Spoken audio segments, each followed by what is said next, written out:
नमस्कार माझ्या बालमित्रांनो, कसे आहात तुम्ही? मजेत ना? मी आहे शालिनी हुबळीकर आणि माझ्या चॅनलमध्ये तुम्हा सर्वांचं खूप खूप स्वागत आहे. आज आपण शिकणार आहोत इयत्ता 5वीच्या विद्यार्थ्यांसाठी तुमचा जो इतिहास आहे त्या इतिहासातील पहिला धडा, एक इतिहास म्हणजे काय. सगळ्यात आधी आपण समजून घेऊया इतिहास म्हणजे काय. तर थोडक्यात मी तुम्हाला असं सांगू इच्छिते की जी घटना घडून गेलेली असते त्या घटनेला इतिहास असे म्हणतात. ठीक आहे. आता तुम्ही लहान होतात, मग तुम्ही लहानपणापासून आतापर्यंत काय झाला तर तो तुमचा इतिहास झाला. ठीक आहे. प्रत्येक व्यक्तीचा एक इतिहास असतो. तर अशाच प्रकारे प्रत्येक जागेचा इतिहास असतो, प्रत्येक देशाचा इतिहास असतो, हो की नाही. तर तेच आपण काही ठराविक जे भूतकाळात घडून गेलेल्या काही घटना आहेत त्याच्याबद्दल जे आपण अभ्यास करणार त्याला इतिहासाचा अभ्यास करणे असं म्हणतात. समजलं तुम्हाला? Very good. आता आपण धडा शिकायला सुरुवात करूया. पहिला धडा, इतिहास म्हणजे काय. 1.1. आता धड्यामधले महत्त्वाचे जे काही मुद्दे आहेत ते मुद्दे त्यांनी आपल्याला इथे दिलेले आहेत. ठीक आहे. आधी आपण त्या मुद्द्यांचा अभ्यास करूया. तर इतिहास, भूतकाळातील घटनांचे ज्ञान करून देणारे शास्त्र. आता आपण जन्माला आल्यानंतरच्या काही गोष्टी आपल्याला माहिती आहे, त्या आपल्या पुरत्याच आहेत, हो की नाही. आपल्या फॅमिली पुरत्या असतील, हो की नाही. तर असे काही व्यक्ती, असे काही इतिहास घडून गेलेला आहे की ज्याची माहिती असणं आपल्याला खूप गरजेचं असतं. तर त्या सगळ्या घटनांचं ज्ञान आपल्याला कशापासून भेटणार आहे? इतिहास हे जे शास्त्र आहे ह्याच्यामधून भेटणार आहे. आता मागच्या वर्षी तुम्ही लोकांनी शिवछत्रपतींचा पूर्ण इतिहासाचा अभ्यास केलेला आहे, हो की नाही. तुम्हाला आवडला ना? शिवछत्रपतींच्या बद्दलच तो पूर्ण इतिहास होता. त्यांचं बालपण कसं गेलं, ते राजा झाल्यावर त्यांनी काय केलं, त्यांचा कसा मृत्यू झाला, ह्या सगळ्या बाबत आपण गेल्या वर्षी अभ्यास केलेला होता. ठीक आहे. आता आपण इतिहासाचा जो अभ्यास करणार आहोत त्याच्यामध्ये त्याच्या व्यतिरिक्तही अजून काय काय आपला इतिहास आहे हे शिकायला आपल्याला इथे भेटणार आहे. आणि लक्षात घ्या, हे जे काय मी शिकवते आहे ना ते लक्षपूर्वक बघा, कारण की तुम्हाला हेच धडे पुढे पुढे 10वी पर्यंत येणार आहेत. आणि त्याच्यामध्ये जर तुम्हाला हे समजलेलं नसेल ना तर तुम्ही पुढे काय शिकत आहात ते तुम्हाला समजणार नाही. त्यामुळे आत्ताचे हे जे धडे आहेत ते व्यवस्थित समजून घ्या. ठीक आहे. तर 1.1 इतिहास, भूतकाळातील घटनांचे ज्ञान करून देणारे शास्त्र. 1.2 इतिहासाची शास्त्रीय पद्धत.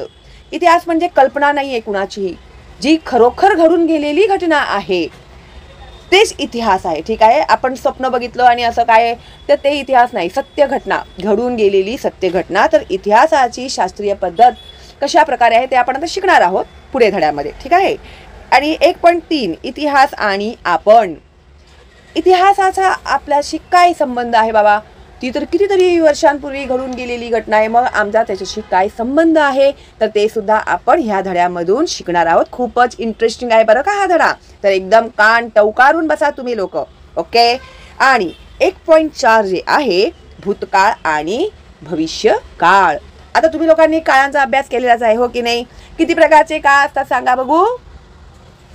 वर्तमान काळ, भूतकाळ आणि भविष्यकाळ, हो की नाही. तर आपल्याला इतिहासामध्ये भूतकाळ आणि भविष्यकाळ ह्यांचा काय संबंध आहे ते सुद्धा शिकायला भेटणार आहे. ठीक आहे. तर बघा, मुद्दे जेवढे इंटरेस्टिंग आहेत तर धडा किती इंटरेस्टिंग असणार, हो की नाही. तर चला मग, रेडी आहात का तुम्ही? तर पेन्सिल घेऊन बसले आहात का हातामध्ये सांगा बघू आधी. पुस्तक घेतलेलं आहे का तुम्ही? तुमच्या हातात धडा उघडून बसलेले आहेत का तुम्ही? नाही ना. तर ज्यांनी नाही घेतलेलं आहे त्यांनी सगळ्यात आधी पुस्तक घ्या आणि एक पेन्सिल घ्या. तर जे काही मी अर्थ सांगणार आहे तुम्हाला, ते जे महत्त्वाचे मुद्दे असतात ते तुम्हाला मी अधोरेखित करायला सांगणार, म्हणजे ते 99% परीक्षेमध्ये विचारलेच जातील. लक्षात घ्या. ते जोड्या लावामध्ये विचारले जातील, रिकाम्या जागामध्ये विचारले जातील, एका वाक्यात उत्तरेमध्ये विचारले जातील, कसेही विचारले जातील पण ते विचारले जातील. ठीक आहे. तर हातामध्ये पेन्सिल घेऊन बसायचं. जे माझे जुने विद्यार्थी आहेत त्यांना माहिती आहे, जे आता नवीन आलेले आहेत हे त्या लोकांच्यासाठी मी सांगत आहे. ठीक आहे. आणि ह्याच्या पुढे सुद्धा कोणताही अभ्यास आपण करायला बसतो त्यावेळी पुस्तक आणि हातात एक पेन्सिल असलंच पाहिजे आपल्या. ओके. शाबाश, किती हुशार आहात तुम्ही लोक. Very good. तर आता हो 1.1 आधी आपण अभ्यासाला घेऊया. इतिहास भूतकाळातील घटनांचे ज्ञान करून देणारे शास्त्र. ठीक आहे. तर गेल्या वर्षी चौथ्या इयत्तेत आपण छत्रपती शिवाजी महाराजांचे चरित्र आणि त्यांचे स्वराज्य स्थापनेचे कार्य यांचा अभ्यास केला. आताच बोलली ना मी तुम्हाला, गेल्या वर्षी आपण शिवाजी महाराजांच्याबद्दल पूर्ण अभ्यास केलेला आहे. शिवाजी महाराजांच्या जन्मापूर्वीचा काळ म्हणजे आजपासून सुमारे 400 वर्षांपूर्वीचा काळ. आता शिवाजी महाराजांचा जो जन्मापूर्वीचा काळ म्हणजे आजपासून किती, 400 वर्षापूर्वीचा तो काळ. यालाच आपण 400 वर्षे जुना किंवा 400 वर्षांपूर्वी होऊन गेलेला काळ असेही म्हणू शकतो. हो की नाही. 400 वर्ष झाली त्या गोष्टीला, तर 400 वर्षापूर्वी बाबा असं असं घडलेलं होतं असं आपण म्हणतो. हो की नाही. आपण व्यवहाराच्या सोयीसाठी काळाचे वेगवेगळ्या पद्धतीने भाग पाडत असतो.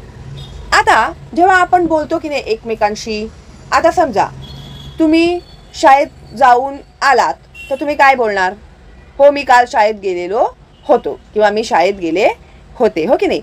म्हणजे आता तुम्ही बोलताना होते म्हटलात म्हणजे याचा अर्थ काय झाला की तुम्ही ऑलरेडी जाऊन आलेले आहात.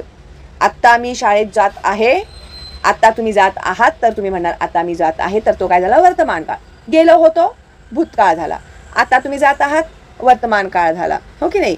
मी उद्या शाळेत जाणार आहे, उद्यापासून माझी शाळा सुरू होत आहे, तर हे काय झालं तुमचं भविष्य काळ झालं. हो की नाही. तर आपण आपल्या व्यवहाराच्या सोयीनुसार किंवा प्रसंगानुरूप ज्या वेळेत आपण आहोत त्या अनुसार एखादी गोष्ट, एखादं शब्द, एखादं वाक्य बोलत असतो, तर ते आपण कशाचा विचार, त्याच्यावरून आपल्याला काय समजतं की काळ समजतो. ठीक आहे. आता मी होतो बोलली तर तुम्हाला लगेच समजणार आहे हे कालची गोष्ट आहे. करत आहे हा हेच चालू आहे, आता हे करत आहे, मी शिकवत आहे ना, आता हे काय आहे वर्तमान काळ. मी आता तुम्हाला शिकवत आहे, हे काय आहे वर्तमान काळ आहे. मी उद्या तुम्हाला दुसरा धडा शिकवणार किंवा ह्या धड्याखालील प्रश्नांची उत्तरं देणार आहे, तर हे काय झालं भविष्य काळ झालं. हो की नाही. तर आपण व्यवहाराच्या सोयीसाठी काळाचे वेगवेगळ्या पद्धतीने भाग पाडत असतो. आता तुम्हाला काळाबद्दल समजण्यासाठी हे मी उदाहरणं दिली आहेत. आता ॲक्च्युअली ह्या लोकांनी जी उदाहरणं दिलेली आहेत तर ते मी आता तुम्हाला समजवते. ठीक आहे. एवढं तर पक्क समजलं तुम्हाला काळ म्हणजे काय ते. ओके. सगळं त्याच्यावरच आहे अवलंबून, समजलं का तुम्हाला. त्यामुळे जास्त कन्फ्यूज होऊ नका. आता बघा इथे बघा, भूतकाळ जन्मदिवस 10 वर्षापूर्वी, वर्तमान काळ आम्ही 10 वर्षांचे आहोत आज, आणि भविष्यकाळ आम्ही 20 वर्षांचे होऊ 10 वर्षांनी. आता हे काय ह्या लोकांचं गणित आहे ते आपण इथे शिकूया. ठीक आहे. आत्ता, थोड्या वेळापूर्वी, थोड्या वेळानंतर किंवा आज, काल, उद्या किंवा या वर्षी, पुढील वर्षी इत्यादी शब्द प्रयोग करताना आपल्या नकळत आपण मनातल्या मनात काळ मोजत असतो.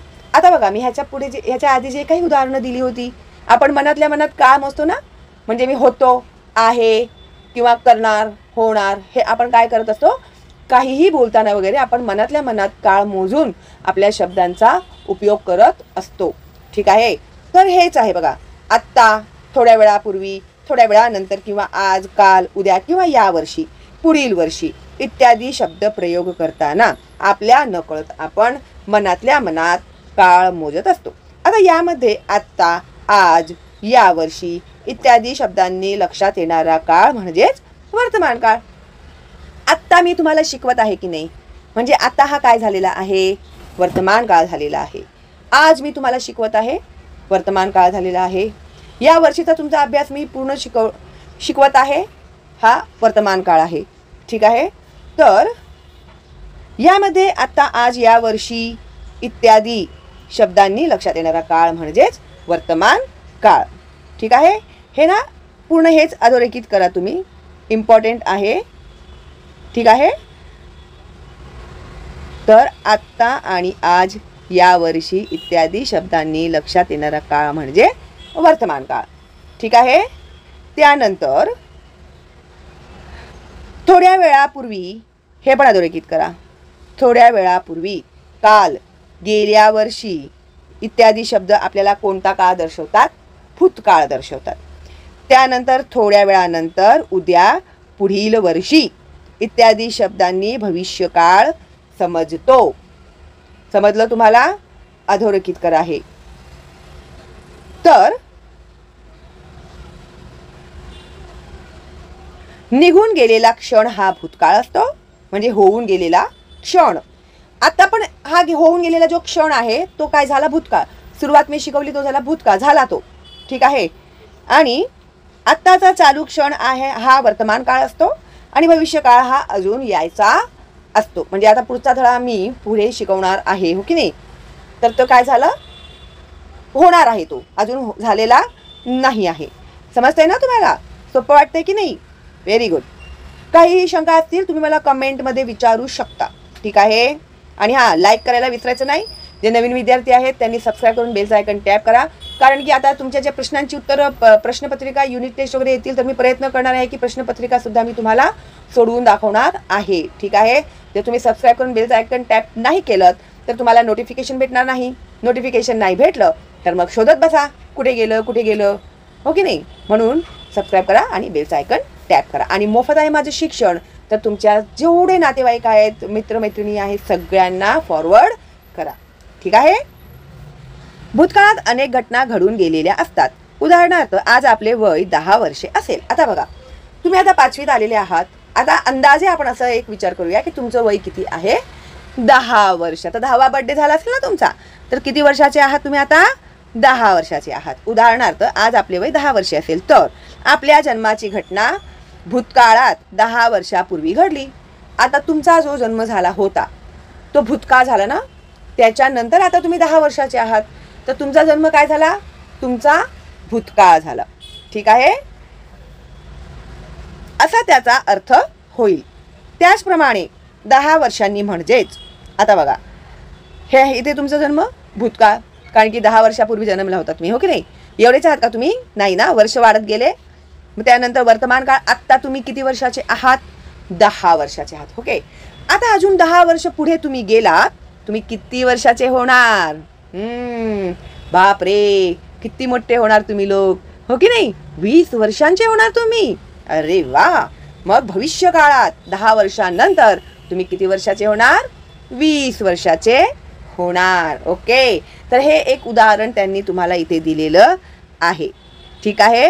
तर भविष्य काळात आपले वय किती वर्षे असणार आहे, 20 वर्षे असणार आहे. 10 वर्ष पुढे मोजलात तुम्ही, आता 10 वर्षाचे, पुढचे 10 वर्ष मोजलात तर किती वर्षाचे झाले तुम्ही, 20 वर्षाचे झाले. आपल्या जन्मदिवसापासून आजपर्यंतचा म्हणजेच निघून गेलेला काळ हा आपला म्हणजे एका व्यक्तीच्या आयुष्यातील भूतकाळ होय. निघून गेलेला काळ म्हणजे भूतकाळ. सुरुवातीलाच मी तुम्हाला सगळं एक्सप्लेन केलेलं आहे, त्यामुळे हे तुम्हाला आता समजलेलंच असेल. भूतकाळात घडलेल्या घटना समजून घेण्याच्या शास्त्राला इतिहास म्हणतात. परीक्षेमध्ये विचारला जाणारा प्रश्न, इतिहास म्हणजे काय. इतिहास म्हणजे भूतकाळात घडलेल्या घटना समजून घेण्याच्या शास्त्राला इतिहास म्हणतात. समजलं तुम्हाला. आत्ताच फिक्स बसवून घ्या ते डोक्यामध्ये, कारण की हा प्रश्न विचारलाच जातो परीक्षेमध्ये. ठीक आहे. आता आपण शिकणार आहोत इतिहासाची शास्त्रीय पद्धत. आता एक पॉईंट जो होता आपला पूर्ण झालेला आहे अँड आय होप तुम्हाला तो व्यवस्थित समजला असेल. ठीक आहे. आता आपण घेऊया 1.2 इतिहासाची शास्त्रीय पद्धत. प्रत्येक ह्याच्यासाठी एक सायंटिफिक सिस्टम असतं त्याचा अभ्यास करण्याचं. ठीक आहे. तर अशाच प्रकारे इतिहासाचा अभ्यास करण्यासाठी सुद्धा एक शास्त्रीय पद्धत आहे. ठीक आहे. इयत्ता 3री व 4थीमध्ये परिसर अभ्यास या विषयाच्या पाठ्यपुस्तकात आपल्याला वेगवेगळ्या शास्त्रांची ओळख झालेली आहे. कोणताही पुरावा प्रत्यक्ष प्रयोगांच्या कसोट्यावर पुन्हा पुन्हा तपासून पाहता येणे हे या सर्व शास्त्रांचे वैशिष्ट्य असते. प्रत्येक पुरावा वेगवेगळ्या कसोट्यांवर तपासून तो विश्वास ठेवण्याजोगा आहे की नाही हे ठरवण्याच्या पद्धतीला शास्त्रीय पद्धत असे म्हणतात. आता तुम्ही ना त्या इतिहासामध्ये काय शिकलेले आहात की शास्त्रीय पद्धत म्हणजे कसं असतं, त्याच्यामध्ये आपण प्रूव्ह करतो. ठीक आहे. म्हणजे साबित करतो. शास्त्रीय पद्धत म्हणजे पुरावा साबित करणे. म्हणजे एखादा दगड तुम्हाला भेटला तर तो किती साल पुराणा आहे ते समजून घेण्याची एक शास्त्रीय पद्धत असते. ठीक आहे. आता तुम्ही बघाल ना ते लॅबोरेटरीमध्ये वगैरे ते काय आहे, सगळं सिस्टमच आहे. ठीक आहे. तर त्याचा अभ्यास असतो एक. तशाच इतिहासाचा सुद्धा एक अभ्यास असतो. आता तुम्ही आजारी पडलात तर तुमचं ब्लड वगैरे देतात, मग ते डॉक्टर बघतात, ते ब्लड तपासतात, कोणते किटाणू आहेत, मलेरियाचे आहेत का टायफॉईडचे आहेत ते बघतात ते लोक. हे काय झाले, ही एक शास्त्रीय पद्धत आहे. तशाच प्रकारे इतिहासामध्ये सुद्धा एक शास्त्रीय पद्धत असते. ठीक आहे, तर काय असते ती बघा.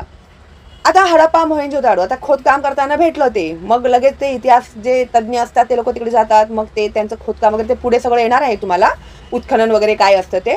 ठीक आहे, तर त्याचा अभ्यास असतो, एक शास्त्रीय अभ्यास असतो. जर तुम्ही पुढे 10वीच्या नंतर इतिहास घेतलात ना मेन विषय, तर त्याच्यामध्ये तुम्हाला खूप इंटरेस्टिंग गोष्टी शिकायला भेटतील. ठीक आहे, तर आता इम्पॉर्टंट ह्याच्यामध्ये काय आहे तर प्रत्येक पुरावा वेगवेगळ्या कसोट्यांवर तपासून तो विश्वास ठेवण्याजोगा आहे की नाही हे ठरवण्याच्या पद्धतीला शास्त्रीय पद्धत असे म्हणतात.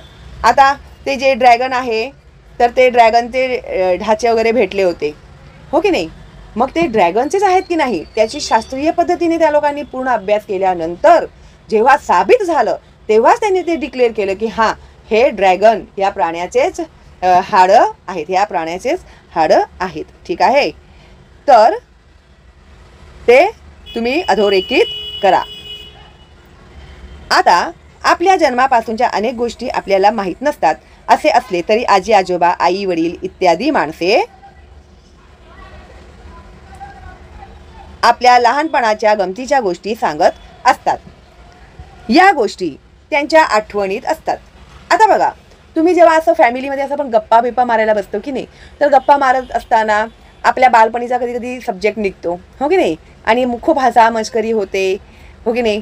तर तुम्ही आता लहानपणी काय काय करत होतं ते तुम्हाला तर माहिती नाही आहे. मग तुमचे मम्मी पप्पा, आजी आजोबा हे लोक बोलत असतात की अरे तू लहान असताना असं केलं होतंस, तसं केलं होतंस, इथे शी करून टाकली होतीस, असं एक खूप गमतीशीर गोष्टी असतात. तर लहान बाळ असताना आपल्याला कुठे समजतं, हो की नाही.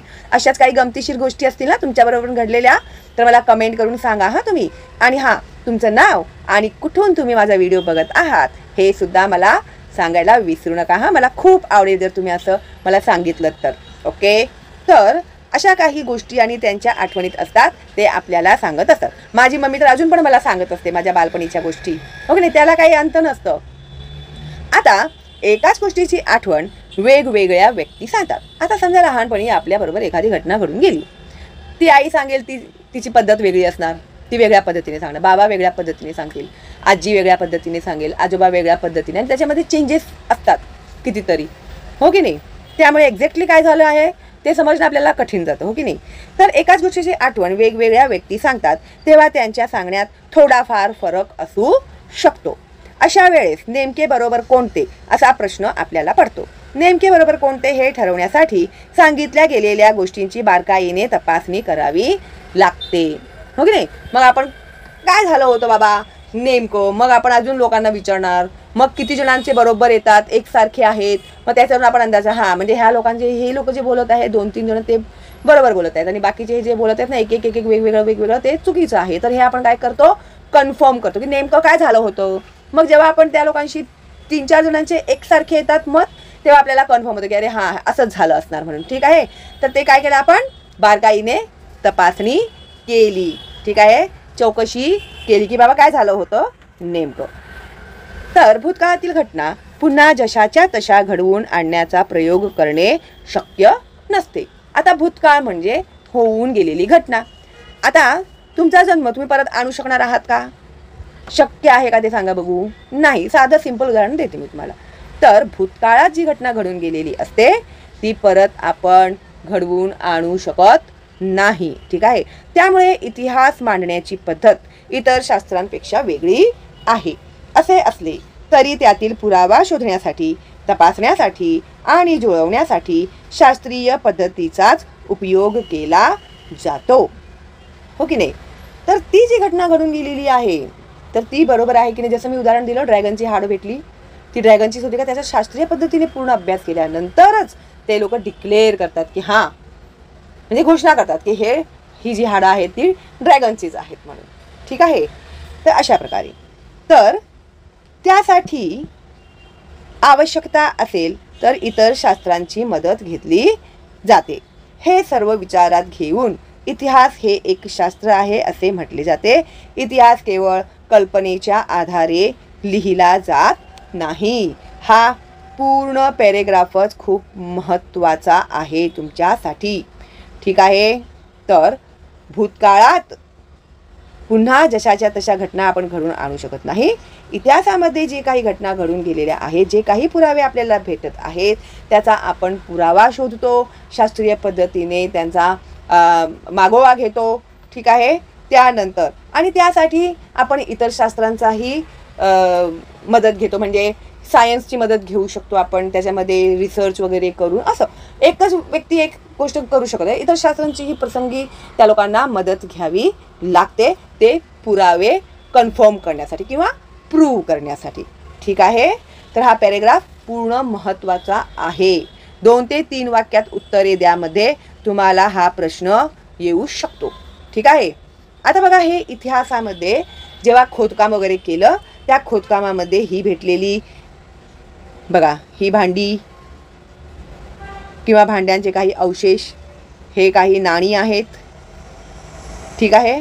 त्यानंतर हे ताम्रपट ज्याच्यावरती लिहिलेलं आहे, आणि ग्रंथ, आणि ही हस्तलिखिते बघा.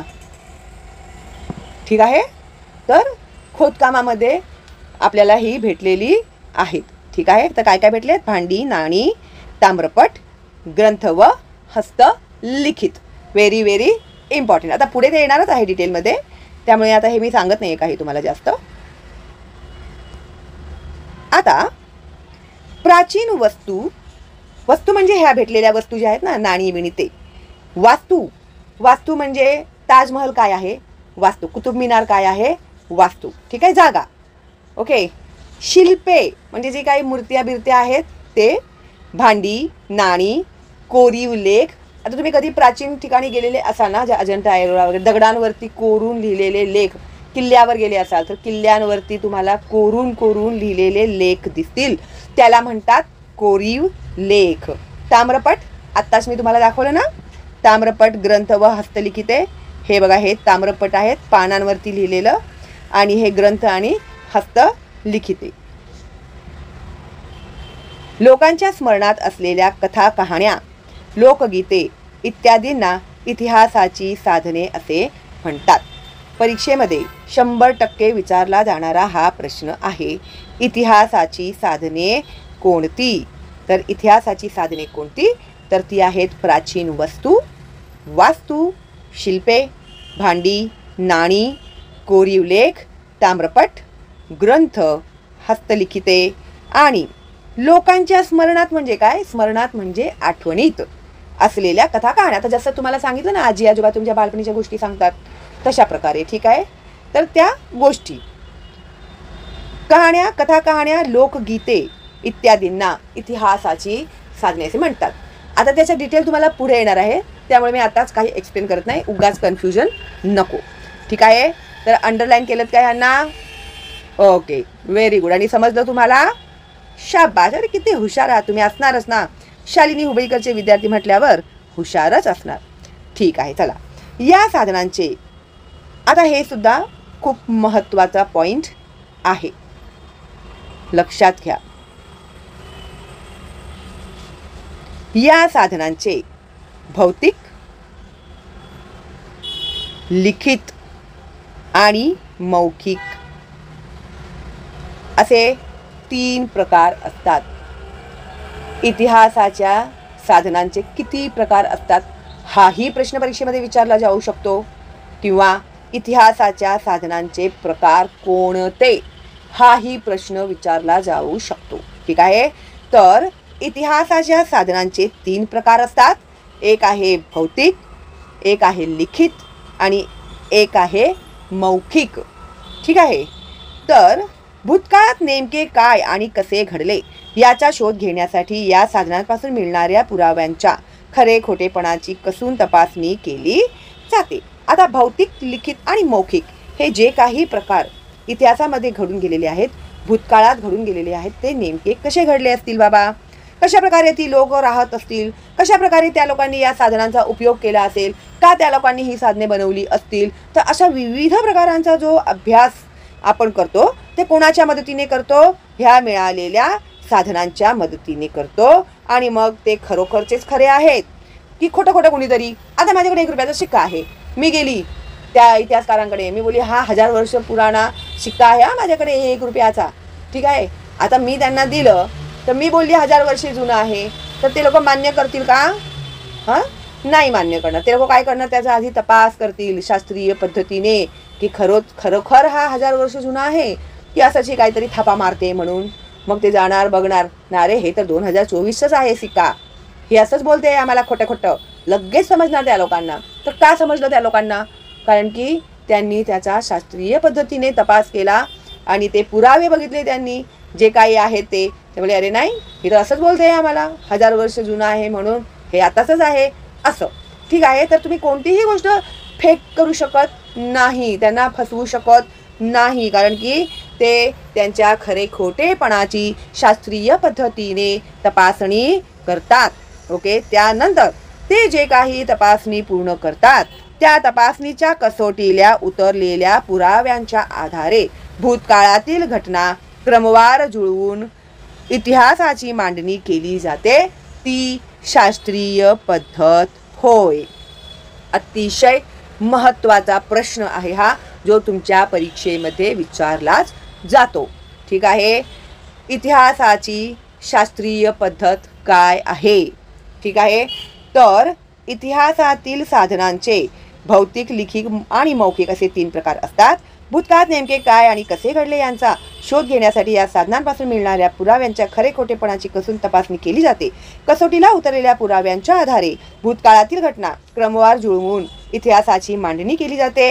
ही शास्त्रीय पद्धत होय. जर 3 ते 4 वाक्यात विचारलं तुम्हाला तर इथून लिहावं लागेल, आणि जर एका वाक्यात विचारलं तर तुम्हाला इथून लिहावं लागेल. इतिहासकारांच्या असं लिहावं लागेल, इतिहासकारांच्या कसोटीला उतरलेल्या पुराव्यांच्या आधारे असं. तर हे एका वाक्यात तुमचं उत्तर होईल, ठीक आहे. समजतंय ना तुम्हाला? सोपं वाटतंय की नाही? हां, तर अशाच प्रकारे तुम्हाला हे प्रश्न परीक्षेत विचारले जातील, एका वाक्यात विचारले जातील, रिकाम्या जागाभरांमध्ये विचारले जातील, जोड्या लावामध्ये विचारले जातील, कसेही विचारले जातील, पण ते खूप इम्पॉर्टंट आहेत, ठीक आहे. आता पुढे आपण अभ्यास करणार आहोत 1.3 इतिहास आणि आपण. आता इतिहासामध्ये जी घडून गेलेली घटना आहे बाबा, आपला त्याच्याशी काय संबंध, हो की नाही? कितीतरी मुलांच्या मनामध्ये असा प्रश्न येत असेल, उगीच आपलं इतिहासाचा आपल्याला शिकवत आहेत, आपल्याला काय करायचं आहे इतिहासाचा अभ्यास करून, असेही कितीतरी मुलं बोलताना मी ऐकलेलं आहे, ठीक आहे. तर आपण इतिहासाचा का अभ्यास करतो बाबा आणि आपला त्याच्याशी काय संबंध आहे, तर आता आपण हे पण शिकूया. शास्त्रांच्या अभ्यासामुळे आपल्याला अनेक प्रश्नांची उत्तरे मिळतात. आता इतिहासात ज्या काही घटना घडून गेलेल्या असतात त्याच्यापासून आपल्याला खूप काही शिकायला भेटतं, ठीक आहे. आता बघा, शास्त्रांच्या अभ्यासामुळे आपल्याला अनेक प्रश्नांची उत्तरे मिळतात. उदाहरणार्थ पर्यावरणशास्त्र. आता पर्यावरणशास्त्र ज्याप्रमाणे पर्यावरणाची हानी, प्रदूषण यांसारखे प्रश्न आणि त्यावरचे उपाय यांचा अभ्यास करते, त्याप्रमाणे प्रत्येक शास्त्र आपापल्या विषयांचा अभ्यास करते. इतिहास भूतकाळातील घटनांचा अभ्यास करतो. तर एक उदाहरण त्यांनी दिलेलं आहे. पर्यावरणशास्त्रवाले कशा प्रकारे पर्यावरणाचा अभ्यास करतात, प्रदूषणाचा अभ्यास करतात, हो की नाही, हवामानाचा आढावा घेतात. तर अशाच प्रकारे इतिहासाचा जो अभ्यास असतो तो कशावर अवलंबून असतो? भूतकाळात घडून गेलेल्या घटनांवर अवलंबून असतो.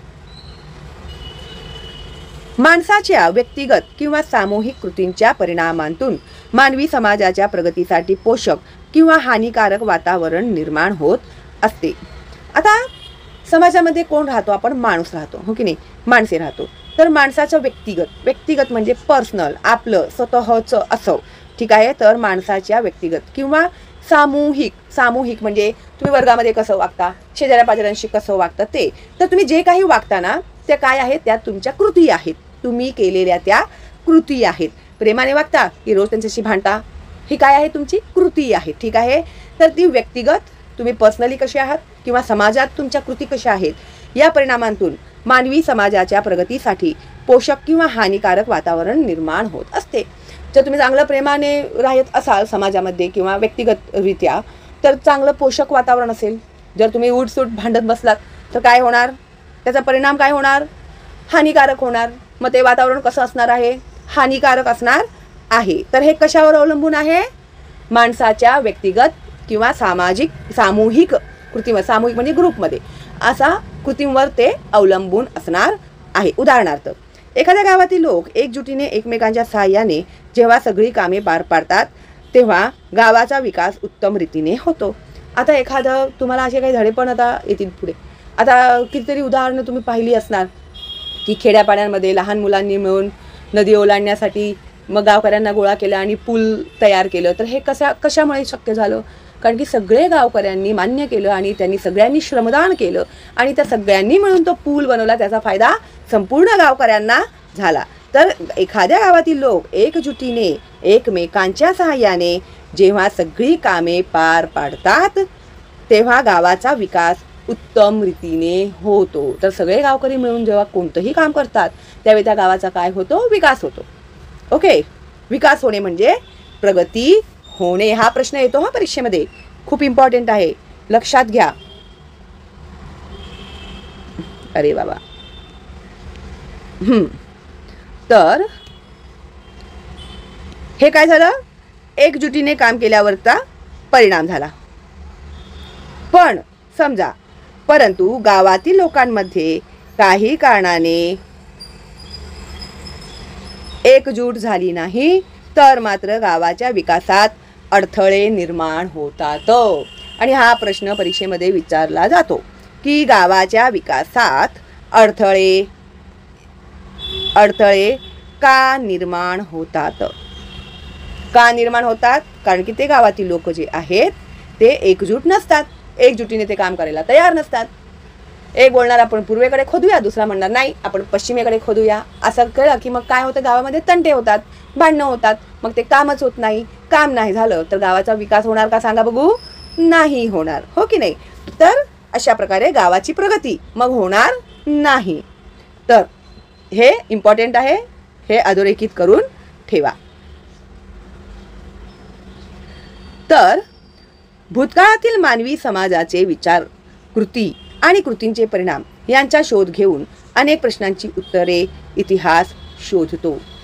आता आज आपण इकडे जगत आहोत, आपल्याला जे काही दिसत आहेत ते आपण बघत आहोत, हो की नाही? पण अशा काही घटना आहेत जे खूप वर्षांपूर्वी घडून गेलेल्या आहेत. ठीक आहे, तर त्याचाही शोध मानव घेत आहे, त्याच्याही प्रश्नांची उत्तरे मानव शोधत आहे. तर ते कशामध्ये भेटणार आपल्याला? भूतकाळात जी घडून गेलेली घटना आहे त्याच्यामध्येच आपण या प्रश्नांची उत्तरे शोधत असतो. इतिहासाच्या अभ्यासामुळे मानवी समाजाच्या प्रगतीसाठी इष्ट काय अनिष्ट काय यांचा अभ्यास करणे शक्य होते. इम्पॉर्टंट, अधोरेखित करा. इतिहासाचा अभ्यास केल्याने आपल्याला काय फायदा होतो? इतिहासाच्या अभ्यासामुळे मानवी समाजाच्या प्रगतीसाठी इष्ट म्हणजे योग्य काय, चांगलं काय, आणि अनिष्ट म्हणजे वाईट काय याचा अभ्यास करणे शक्य होते. आता इतिहासामध्ये ज्या काही घटना घडून गेलेल्या असतात त्याच्यावरून आपल्याला खूप काही शिकायला भेटतं. ठीक आहे, मग त्याच्यावरून आपण वर्तमान काळात कसं राहिलं पाहिजे, भविष्यात कोणत्या चुका आपण नाही केलेल्या आहेत ज्या इतिहासातील लोकांनी केलेल्या होत्या, ते आपल्याला समजण्यासाठी खूप मदत होते. ठीक आहे, वर्तमान काळात आपण कसे वागल्याने भविष्यकाळ चांगल्या प्रकारे घडवता येईल हेही इतिहासाच्या अभ्यासाने आपल्याला समजते. ठीक आहे, खूप इम्पॉर्टंट आहे हा पॅरेग्राफ, तर व्यवस्थित समजून घ्या. ठीक आहे, तर इतिहासाच्या अभ्यासामुळे मानवी समाजाच्या प्रगतीसाठी इष्ट काय म्हणजे चांगले काय, अनिष्ट काय म्हणजे वाईट काय याचा अभ्यास करणे शक्य होते. ओके, आणि आता आपण या जे काही वर्तमान काळात आपण जे जगत आहोत त्याच्यामध्ये आपण कसं वागलं तर आपलं भविष्यकाळ चांगल्या प्रकारे घडेल ह्याची सुद्धा माहिती आपल्याला इतिहासाच्या अभ्यासातून भेटते. आता इतिहासामध्ये जेव्हा प्राचीन काळी जेव्हा ते मानव राहत होते, आधी मानव सगळे राहत होते, आधी ते मांस खायचे, मग हळूहळू प्रगती झाली त्यांच्यामध्ये, मग ते फळं खाऊन बघितलं, त्याच्यामध्ये कितीतरी लोकांनी विषारी फळं खाल्ले आणि त्यांचा मृत्यू झाला. तेव्हा त्यांच्याबरोबरचे जे लोक होते ना त्यांना समजलं की बाबा हे झाडाचं जे फळ आहे ते विषारी आहे, ते खाल्ल्याने माणूस मरतो, हे त्या लोकांना समजलं की नाही. आता ती जी त्यांची काही पुढची पिढी येणार ते त्या पिढीला काय सांगणार? हे फळ खाऊ नका, हे फळ खाल्ल्याने काय होणार? मृत्यू येणार, मरणार तुम्ही, हे विषारी फळ आहे. मग ते सांगणार, मग ते त्यांच्या पिढीला सांगणार, ते त्यांच्या पिढीला सांगणार. आता कोणाला तरी काहीतरी अनुभव आला, त्या अनुभव त्यांनी दुसऱ्यांना सांगितलं, त्यामुळे ते पुढे पुढे सगळ्यांना समजत गेलं आणि त्यांचं ते रक्षण झालं, हो की नाही. जर त्यांनी नकळत खाऊन टाकलं असतं ते फळ तर ते मेले असते. पण ते त्या लोकांनी पाहिलं, मग त्यांनी सांगितलं की हे फळ खाऊ नका, हे विषारी आहे. तेव्हा दुसरे लोक सुद्धा सावधान झाले. नाही बाबा, का? कारण की ही जी घडून गेलेली घटना होती ह्याच्यावरून त्यांना असं समजलं होतं की हे फळ विषारी आहे. आमच्या इकडच्या लोकांनी हे खाल्ल्यामुळे त्यांचा मृत्यू झालेला आहे, त्यामुळे ते सगळ्यांना सांगतात की हे फळ खाऊ नका. ठीक आहे. तर तेव्हा काळापासून कसं ते प्रगत होत गेलं हळूहळू हे मी सांगते. तर पुढे तुम्हाला खूप डिटेलमध्ये येणार आहे आणि खूप इंटरेस्टिंग असणार आहे. अजिबात तुम्ही बोर होणार नाही इतिहासाचा अभ्यास करताना, आणि स्पेशली माझ्या चॅनलमध्ये तर नाहीच नाही. ठीक आहे. त्यासाठी पण तुम्हाला काय करावं लागेल, एक लाईक द्यावं लागेल मला, आणि माझं चॅनल फॉरवर्डसुद्धा करावा लागेल. मोफत आहे तर प्लीज कृपा करा आणि जास्तीत जास्त मुलांपर्यंत माझ्या चॅनलचं लिंक पोहोचवा. कितीतरी गरीब असे विद्यार्थी आहेत जे लोक ट्युशनला वगैरे नाही जाऊ शकत, त्यांच्या पालकांची परिस्थिती नाही आहे, तर त्या मुलांना ह्या चॅनलचा खूप उपयोग होईल. तर प्लीज कृपा करा आणि फॉरवर्ड करा. ओके. तर चला आपण आता हे शिकलो की इतिहासाच्या अभ्यासातून आपल्याला काय समजते, आणि मी आता उदाहरणही दिलं तुम्हाला एक, की खूप सोप्या पद्धतीने तुम्हाला समजण्यासाठी. ओके. भूतकाळात होऊन गेलेल्या थोर व्यक्तींच्या चरित्रांतून स्फूर्ती आणि प्रेरणा मिळवून देण्याचे कार्यही इतिहास करतो. आता भूतकाळात होऊन गेलेले जे थोर व्यक्ती आहेत, जसं एका थोर व्यक्तीचा आपण अभ्यास गेल्या वर्षीच केला, शिवाजी महाराज आहेत, कितीतरी आपले संत आहेत, कितीतरी राजे महाराजे आहेत, कितीतरी ऋषीमुनी आहेत, हो की नाही. तर त्या लोकांचा पण चरित्रातून स्फूर्ती आणि प्रेरणा मिळवून देण्याचे कार्यही कोण करतो, तर इतिहास करतो. आता हा पुढे आपण सगळा अभ्यास करणार आहे बरं का. इतिहासामुळे आपली आणि इतर संस्कृती यांच्या झालेली देवाणघेवाण आणि मानवी संस्कृतीच्या विकासाची वाटचाल समजते. हा प्रश्न विचारला नाही.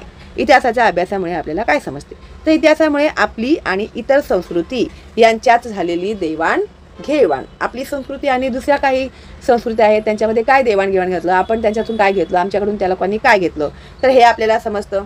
त्यामुळे मानवी संस्कृतीच्या विकासाची वाटचाल समजते. तर कशा प्रकारे आपली मानवी संस्कृती विकसित होत गेली, प्रगत होत गेली, डेव्हलप करत गेली हे आपल्याला समजते. तसेच माणसांच्या जीवन पद्धतीत कसे बदल होत गेले हे सुद्धा आपल्याला समजून घेता येते. आता हे तुम्हाला समजण्यासाठी मी अतिशय सोपं उदाहरण एक देते तुम्हाला. बघा, आता कोविडच्या पूर्वी आपलं जीवन कसं होतं आपलं जीवन व्यवस्थित सगळं चाललेलं होतं. अचानक हे कोविड-19 आलं, अचानक लॉकडाऊन झालं. ह्याच्या आधी मम्मी कधी मोबाईल देत होती तुम्हाला? नाही. बाबा कधी मोबाईल देत होते? नाही. पण आता काय झालं, कोविडमुळे, लॉकडाऊनमुळे तुमच्या शाळा ऑनलाईन सुरू झाल्या, त्यामुळे तुमच्या हातात कम्प्युटर्स आले, मोबाईल आले, हो की नाही. नाहीतर ते तुम्हाला भेटले नसते मोबाईल. जर आपलं सगळं व्यवस्थित असं चाललं असतं तर मोबाईल आलंच नसतं तुमच्या हातामध्ये. पण काय झालं, किती चेंजेस झाले बघा तुम्ही ह्या 2 वर्षांमध्ये. आताच्या काळात आता तर तुम्हाला प्रत्येक गोष्टीसाठी मोबाईल पाहिजे, हो की नाही. तर काय झाले, हे बदल तुमच्या जीवन पद्धतीत, मानवाच्या जीवन पद्धतीत बदल आलो. लोक वर्क फ्रॉम होम करू लागले. प्रत्येक वेळी सकाळी उठा आणि धावा गाड्या पकडा आणि ऑफिसमध्ये पोचा. हे किती लोक आता काय करू लागले, वर्क फ्रॉम होम करू लागले, लॅपटॉपवरती बसून काम करू लागले. ही काय झाली, मानवाच्या जीवन पद्धती झालेली बदल. आधी आपण पैसे द्यायचो प्रत्येक मार्केटमध्ये गेले की, आता आपण काय करतो, गुगल पे करतो, स्कॅन करतो, पेमेंट देतो, स्कॅन करतो, पेमेंट घेतो. तर रोकडे घेऊन फिरायची गरज नाही. ही काय झाली, जीवन पद्धतीमध्ये घडून आलेली ही बदल आहे. ठीक आहे. तर ते समजण्यासाठी मी अतिशय सोपं उदाहरण तुम्हाला आता दिलेलं आहे. अशाच प्रकारे इतिहासामधून सुद्धा आपल्याला अनेक काही गोष्टी शिकायला भेटलेल्या आहेत, ज्याच्यामुळे मानवाच्या जीवन पद्धतीमध्ये खूप बदल झालेले आहे. त्याचं एक उदाहरण मी तुम्हाला त्या काळचंही दिलं. एखादं फळ विषारी आहे तर ते तुम्ही खाऊ नका. तर ते आता कशा प्रकारे बदल होत गेले ते आपण आता पुढे शिकणारच आहोत. ठीक आहे. एक उदाहरण मी फक्त तुम्हाला समजण्यासाठी आता दिलेलं आहे, ते आहे कोविडचं. ठीक आहे. आता प्रत्येक गावाचा, जिल्ह्याचा, राज्याचा, देशाचा स्वतंत्र इतिहास असतो. ह्याचा सुरुवातीलाच मी तुम्हाला बोलली होती, प्रत्येक व्यक्तीचा म्हणजे तुमचा एक इतिहास, प्रत्येक घराचा एक इतिहास असतो, प्रत्येक शहराचा इतिहास असतो, प्रत्येक गावाचा एक इतिहास असतो. ते आधीपासूनच होते का? नाही. हळूहळू ते गाव निर्माण झाले, हळूहळू शहर निर्माण झाले. तर त्याचा मागेही काहीतरी इतिहास आहे आणि तो खूप इंटरेस्टिंग आहे. ठीक आहे. त्याचा आपण अभ्यास करणार आहोत पुढे. तसेच पृथ्वी पृथ्वीवरील डोंगर, डोंगर म्हणजे बघता ना उंच उंच डोंगर ते, जलाशय म्हणजे नदी, समुद्र वगैरे ते, तलाव वगैरे. त्यानंतर प्राणीसृष्टी, विविध प्रकारचे प्राणी आपल्याला दिसतात आपल्या अवतीभोवती, आपण हे प्राणीच आहोत. ओके, तर दुसऱ्या प्राण्यांना बघू नका, आधी स्वतःला बघा तुम्ही, आपण ही प्राणीच आहोत आणि आपल्या अवतीभोवती असलेले कितीतरी प्राणी आहेत अजून. माणूस, या सर्वांचा स्वतंत्र इतिहास आहे. तर जगामध्ये दिसणाऱ्या प्रत्येक गोष्टीचा एक इतिहास आहे, हे तुम्ही लक्षात घ्या. ठीक आहे. प्रत्येक शास्त्राचाही स्वतःचा इतिहास असतो. त्याच्या आधारे मानवी संस्कृतीत महत्त्वाचे बदल घडवून आणणाऱ्या अनेक शास्त्रीय शोधांची आणि ते शोध लावणाऱ्या शास्त्रज्ञांची माहिती आपल्याला मिळते. आता बघा तुम्ही, इलेक्ट्रिसिटीची शोध कोणी लावला, मोबाईलचा शोध कोणी लावला, कम्प्युटरचा शोध कोणी लावला, हो की नाही, ह्याचा कोणी ना कोणीतरी आहेत, त्या लोकांनी ह्याचा शोध लावलेला आहे, हो की नाही. त्यामुळे आपण त्याचा आता फायदा घेत आहोत, हो की नाही. तर त्यांच्याविषयी सुद्धा आपल्याला माहिती इतिहासातूनच मिळते. ठीक आहे. आणि त्यामुळे काय होत गेले, मानवी संस्कृतीत बदल. सिंपल उदाहरण मी दिलंच तुम्हाला. आत्ताच्या काळात मोबाईल शिवाय आपलं काहीही होत नाही. ठीक आहे. तर अशा प्रकारे होत गेलेले बदल आणि हे जे शोध लावणारे जे शास्त्रज्ञ आहेत त्यांच्याबद्दल सुद्धा आपल्याला माहिती इतिहासामधून मिळते. ठीक आहे. आता 1.4 भूतकाळ आणि भविष्यकाळ. भूतकाळ, वर्तमान काळ आणि भविष्यकाळ हे विविध घटनांच्या अखंड साखळीने जोडलेले असतात. ओके, तुमचा भूतकाळ, तुमचा आता वर्तमान काळ, या तुमच्या आजच्या वर्तमान काळावरून तुमचं भविष्यकाळ ठरणार. तर ही काय आहे, एक अखंड साखळी तुमच्याशी जोडलेली आहे. ठीक आहे. आता उदाहरणार्थ, स्वातंत्र्य मिळवण्यासाठी भारतीयांनी इंग्रज सरकारविरुद्ध लढा दिला, ही एक ऐतिहासिक कृती आहे. हा प्रश्न परीक्षेत विचारला जातो. ठीक आहे. आता ह्याच्या पुढेही आहे. त्यामुळे 15 ऑगस्ट 1947 रोजी भारत देश स्वतंत्र झाला. जर सगळेजण घरी बसून राहिले असते तर आपला देश स्वतंत्र झाला असता का? ब्रिटिश लोक गेले असते का? नाही. तर त्यांना हाकलण्यासाठी किती लोकांनी आपल्या प्राणांचे बलिदान दिले, किती क्रांतिकारी झाले, किती समाजसेवक झाले, कितीतरी आपले स्वातंत्र्य लढा करणारे सैनिक, कितीतरी लोक, सगळेजण आपापल्या परीने आपल्या देशाला स्वतंत्र करण्याचा प्रयत्न करत होतं. नेताजी सुभाषचंद्र बोस यांनी आपली आर्मी उभी केली होती. महात्मा गांधी अहिंसेच्या मार्गाने लढा देत होते. लोकमान्य टिळक आहेत आणि कितीतरी असे स्वातंत्र्यवीर सावरकर आहेत. असे कितीतरी स्वतंत्रता सेनानी आहेत आणि ही तर नावं माहिती असलेली लोक आहेत आपल्याला. पण असे कितीतरी हजारो करोडो लोक आहेत की ज्यांची नावं सुद्धा आपल्याला माहिती नाहीत. त्या लोकांनी आपल्या प्राणांचे बलिदान दिले आहेत. तर एवढं सगळं त्या लोकांनी केलं म्हणून आज आपण इथे एवढ्या थाटात बसलेलो आहोत. तर ब्रिटिश लोकांनी आपल्याला त्यांचे संडास साफ करायला लावले असते, त्यांचे घरामध्ये झाडू पोता करायला लावला असता. असंच वागले आहेत ते आपल्याशी. खूप आपल्याला तुच्छ दर्जाचं त्या लोकांनी वागणूक दिलेलं आहे. ते कसे कसे वागले आहेत ना, ते तुम्हाला त्या पुढच्या इतिहासामध्ये समजणार आहे. ठीक आहे.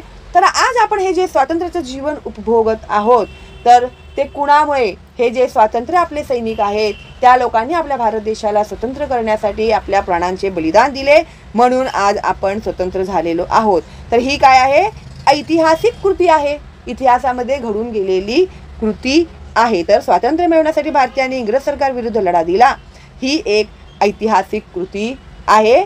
त्याचा परिणाम काय झाला? त्याचा परिणाम असा झाला की 15 ऑगस्ट 1947 रोजी भारत देश स्वतंत्र झाला. असे म्हणता येईल की स्वातंत्र्यप्राप्ती ही घटना स्वातंत्र्य लढा या कृतीचा परिणाम आहे. तर प्रश्न तुम्हाला असा येतो की स्वातंत्र्य प्राप्ती ही घटना स्वातंत्र्य लढा या कृतीचा परिणाम का आहे किंवा परिणाम आहे, कारणे लिहा. तर त्याचं उत्तर येणार आहे इथून ते इथपर्यंत. समजलं? अधोरेखित करा आणि 100% हा प्रश्न परीक्षेमध्ये विचारला जातो. रेकॉर्ड आहे ह्याचा. ठीक आहे. आतापर्यंत मी जेवढे प्रश्नपत्रिका बघितले सगळ्यामध्ये हा विचारला गेलेला प्रश्न आहे. आता आपल्या आसपास घडणाऱ्या अनेक घटना अशा पद्धतीने आपण पूर्वी केलेल्या कृतींशी जोडलेल्या असतात. त्यामुळे आपल्याला हेही कळते की पूर्वी केलेल्या म्हणजे भूतकाळातील कृतींवर भविष्यकाळ अवलंबून असतो. आता एखादं तुम्ही काहीतरी केलं, आता समजा साधंच उदाहरण देते मी तुम्हाला. मम्मीनी चहा ठेवलेला आहे गॅसवरती, ठीक आहे. मम्मी बोलली अरे चहा गाळून आण. आता समजा तुम्ही पक्कड आणि कपडा न घेता जर डायरेक्ट त्या टोपाला हात लावलात तर काय होणार? भाजेल ना, तुमची बोटं भाजतील की नाही? मग हे काय झालं? तुमचं एक अनुभव. अरे बापरे, गॅसवरच्या टोपला आपण हात लावायचा नाही, कारण ते टोप खूप गरम असते आणि त्याला आपण हात लावलं तर आपल्या हातामध्ये छाले येतील, हो की नाही, भाजेल आपला हात. हे तुम्हाला समजलं? जेव्हा मम्मी नेक्स्ट टाइम बोलेल की बेटा चहा उकळतोय गाळून आण, तेव्हा हात लावणार का तुम्ही त्या टोपाला? नाही. का नाही हात लावणार? कारण की भूतकाळामध्ये जे काही घटना घडून गेलेली होती, बोटं भाजली होती, बरी व्हायला 15-20 दिवस लागले, हो की नाही. म्हणजे कशी बँड वाजली होती तुमची, हो की नाही. मग बरोबर लक्षात राहणार ते, अरे बाबा आला आता पक्कडने किंवा कपड्याने गाळणी घेऊन मग ते गाळायचं. मग ते तुम्हाला काय समजलं? अनुभवावरून समजलं. ही घटना इतिहासात घडून गेलेली होती, चटके बसले होते, खूप वेळ लागला बरे व्हायला, मग ते तुम्ही लक्षात ठेवलं. मग भविष्यात आपण बाबा कधी आयुष्यात गॅसवरच्या टोपला हात लावणार नाही. ही सबक तुम्हाला भेटली की नाही?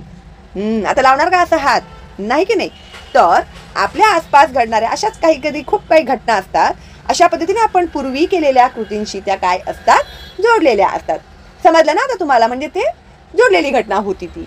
तर ते समजण्यासाठी मी हे उदाहरण दिलं तुम्हाला, ओके. त्यामुळे आपल्याला हेही कळते की पूर्वी केलेल्या म्हणजेच भूतकाळातील कृतींवर भविष्यकाळ अवलंबून असतो. इतिहासाच्या अभ्यासातून आपण हे शिकतो. कोणत्या अभ्यासातून? आता हे मी जे काही उदाहरण देते तुमच्या अनुभवातून तुम्ही शिकलात, पण असे काही इतिहासामध्ये घडून गेलेल्या घटना आहेत त्याचा आपण इतिहासाच्या अभ्यासातून शिकणार आहोत, खूप काही शिकणार आहोत. तर इतिहासाच्या अभ्यासातून आपण हे शिकतो. उदाहरणार्थ, फार पूर्वीच्या काळी मानवाने आसपासच्या परिसरात उपलब्ध असलेल्या साहित्यातून हत्यारे निर्माण करण्याची कला आत्मसात केली. आता हे पुढे तुम्हाला डिटेलमध्ये येणार की आधीची जी माणसं होती त्यांचं जीवन पद्धती काय होती, कशा प्रकारे त्यांचं आयुष्य होतं आणि कशा प्रकारे ते प्रगत होत गेले, हे सगळं आपल्याला पुढे शिकायला भेटणार आहेत. तर त्यांनी काय केलं? त्यांच्या साहित्यातून असलेल्या साहित्यातून, आसपासच्या परिसरात असलेल्या साहित्यातून त्यांनी काय बनवायला सुरुवात केली? हत्यारे निर्माण करण्याची कला त्यांनी आत्मसात केली. आधी त्यांनी काठीचं केलं असेल, मग ते बोलले अरे काठी तर तुटून जाते, मग मजबूत काठी घेतली असेल, मग धातूचा शोध लागला असेल, मग धातूपासून बनवलं असेल. त्यांनी सगळे प्रयत्न करून बघितले असतील ना, मातीपासून बनवले असतील, अरे ही तर माती तुटूनच जाते, हे काही राहतच नाही, मग लाकडीपासून केलं, असे कितीतरी एक्सपेरिमेंट केले असतील त्या लोकांनी त्याच्यासाठी. त्याच्यानंतर त्यांना समजलं असेल की हां, ह्या वस्तूने बनवलेले जे हत्यार असतात ते खूप मजबूत असतात, ते तुटत नाही, त्याच्याने आपण शिकार करू शकतो. अशा प्रकारे गोष्टी ज्या असतील त्यांना अनुभवातून शिकायला भेटलेल्या आहेत. आणि त्यांच्या अवतीभोवती जे काही आहे त्याच्यापासूनच ते लोक त्याचा शोध घेत होते. अग्नीचा वापर कसा करावा हे शिकून घेतले. आता पुढे ह्यांचा शोध कसा झाला हे तुम्हाला शिकायला भेटणार आहे पुढच्या ह्याच्यामध्ये, धड्यांमध्ये, ठीक आहे. त्याने पुढे चाकाचा सुद्धा शोध लावला. आता तर चाक खूप कॉमन झालेले आहेत, पण त्या काळामध्ये त्याने कशा प्रकारे चाकांचा शोध लागला ते खूप इंटरेस्टिंग आहे. आणि हे जे काही हत्यारे बित्यारे आगीचा शोध वगैरे लावला हे पण खूप इंटरेस्टिंग गोष्टी आहेत. पुढे तुमच्या इतिहासामध्ये खूप आवडेल तुम्हाला आणि खूप मज्जा येईल, ओके. तर मी पुढच्या ते धड्यामध्ये शिकवणार आहे. तर पुढच्या पिढ्यांनी अशा गोष्टींमध्ये भर घातली. आता त्या लोकांनी त्यांच्या हिशोबाने जे काही शोध लावले आणि जे काही पुढे पुढे पिढी येत गेली त्यांनी त्यांच्या हिशोबाने काय केला, त्यांच्यामध्ये बदल घडवून आणले, त्याच्यामध्ये अजून भर घातली, अजून हे कसं आपण योग्य पद्धतीने करू शकू अशा प्रकारे त्यांचा त्यांनी अभ्यास केला आणि तिथे त्या लोकांनी प्रगती केली, ठीक आहे. तर मानवाच्या शारीरिक आणि बौद्धिक विकासाच्या जोडीनेच तंत्रज्ञानही विकसित होत गेले. आता मानवाच्या शारीरिक आणि बौद्धिक, शरीराची मेहनत आणि त्यांची बुद्धी, ह्या दोन्ही मिळून त्यांनी काय केला? तंत्रज्ञान विकसित केलं, ठीक आहे. आणि ही प्रक्रिया अजूनही अखंडपणे सुरूच आहे. मग आधी मानवापासून ते आता मोबाईल वापरणारा मानव असाच प्रगत नाही झालेला आहे. त्या आधी मानवांचे जे काही अनुभव होते त्या अनुभवातून शिकत शिकत शिकत शिकत शोध घेत घेत घेत प्रगती करत करत करत आज आपण इथपर्यंत पोहोचलेलो आहोत. तर ह्याचं सगळं क्रेडिट आपण त्या लोकांना दिलं पाहिजे, कारण की त्या लोकांनी जर पाया घातला नसता तर आज सुद्धा आपण जंगलामध्ये रानटी बनवून फिरत असताना असे माकडासारखे झाडावर बसलेले, मग तुम्ही एकमेकांच्या उवा वगैरे काढताना अशा तुम्हाला दिसल्या असतात. माकड बघितलेत ना तुम्ही कसे ते एकमेकांच्या उवा काढत असतात आणि आपण जंगलामध्ये भटकतोय, प्राणी मारून खातोय. अशीच परिस्थिती राहिली असती जर त्यावेळी त्या लोकांनी त्यांचा बुद्धीचा जर वापर केला नसता. तर आज आपण इथे टेबल आणि खुर्ची घेऊन मोबाईलमध्ये शिकणं शक्य नव्हतं. ठीक आहे, तर all credit goes to them. आणि त्यामुळे इतिहास आपल्यासाठी आणि आपल्या प्रगतीसाठी किती महत्त्वाचा आहे हे आपल्याला ह्या धड्यातून समजतं, हो की नाही. तर भूतकाळांच्या ही प्रक्रिया अजूनही अखंडपणे सुरूच आहे. अजूनही शोध सुरूच आहेत की नाही. चंद्रावर जाऊन आले आता आणि कुठे कुठे जाणार आहेत माहिती नाही आपल्याला. भूतकाळातील शोधांच्या आधारानेच पुढचे नवनवीन शोध लावणे शक्य असते. आत्ताच बोलली ना मी तुम्हाला, त्या लोकांच्यामुळे आपण एवढे शोध लावू शकलो, नाहीतर आपण आजही आदिमानवच असतो. ओके, तर अशा प्रकारे आय थिंक तुमचा हा धडा पूर्ण झालेला आहे. इथे त्या लोकांनी 2 खूप सुंदर चित्रे आपल्याला दिलेली आहेत बघा. भूतकाळातील शोध आणि तंत्रज्ञान. काय दिसतंय तुम्हाला? आगीचा त्या लोकांनी लावलेला शोध. हे 2 दगड दिसत आहेत का ह्या माणसाच्या हातात तुम्हाला? तर ते दगड आपटून त्याच्यापासून त्याने हे पेटवलेलं आहे. ते पुढे कशा प्रकारे त्यांनी प्रगती केली ते आपल्याला शिकायला भेटणारच आहे की नाही. इंटरेस्टिंग इतिहास. हा, मग आतापर्यंत ज्या मुलांना इतिहास बोरिंग वाटत होता तर आता त्यांचा हा अतिशय इंटरेस्टिंग आणि महत्त्वाचा सब्जेक्ट असणार आहे. ठीक आहे. आणि बघा वर्तमान काळातील शोध आणि तंत्रज्ञान. इथे बघा चुलीवरती आधी बायका स्वयंपाक करत होत्या, त्यानंतर हे जे सोलार एनर्जी तुम्हाला इथे दिसत आहे. ठीक आहे, तर अशा प्रकारे प्रगती केली आहे. तर आता बघा पुढे तुम्हाला इथे स्वाध्याय येणार आहे, ते मी तुम्हाला पुढच्या व्हिडिओमध्ये शिकवते. ठीक आहे, तर लाईक करा, फॉरवर्ड करा आणि सबस्क्राईब केलं नसेल तर सबस्क्राईब करा आणि बेलचं आयकन टॅप करा. स्वाध्याय मी एकदम डिटेलमध्ये आणि पुस्तकातून तुम्ही कशा प्रकारे उत्तरे शोधून लिहिणार आणि धड्यांचं वाचन कसं करणार. तर सुरुवात आपण वाचनापासून करणार, मग स्वाध्याय सोडवणार. पण स्वाध्याय सोडवण्यापूर्वी धडा समजून घेणं खूप महत्त्वाचं आहे, लक्षात घ्या. खूप मुलं काय करतात, फक्त उत्तर बघतात, स्वाध्याय शोधतात आणि धडा बघत नाहीत. जर तुम्ही असे करणारे विद्यार्थी आहात तर प्लीज माझ्या चॅनलला तुम्ही सबस्क्राईब करू नका. ओके, कितीतरी अजून तुम्हाला चॅनल भेटतील ज्याच्यामध्ये फक्त उत्तरे तुम्हाला भेटतील. मी एवढं मेहनत का करते की माझ्या मुलांना सगळं व्यवस्थित समजलं पाहिजे. कोणत्याही गोष्टीबद्दल इतिहासामध्ये घडून गेलेली त्यांना माहीत नाही हा शब्द त्यांच्या तोंडातून निघता कामा नये. ठीक आहे, तरच तुम्ही माझ्या चॅनलवरती राहा, नाहीतर जय रामजी की. ओके, तर चला मग लवकरच भेटूया आपण पुढच्या व्हिडिओमध्ये आणि सोडूया आपला स्वाध्याय. ठीक आहे, चला मग ऑल दी बेस्ट. तुम्हाला चांगला अभ्यास करा, मन लावून अभ्यास करा, सुरुवातीपासून अभ्यास करा, म्हणजे परीक्षेमध्ये पैकीच्या पैकी गुण तुम्ही 100% आणणार. ओके, चला मग भेटूया लवकरच पुढच्या व्हिडिओमध्ये. तोपर्यंत बाय बाय.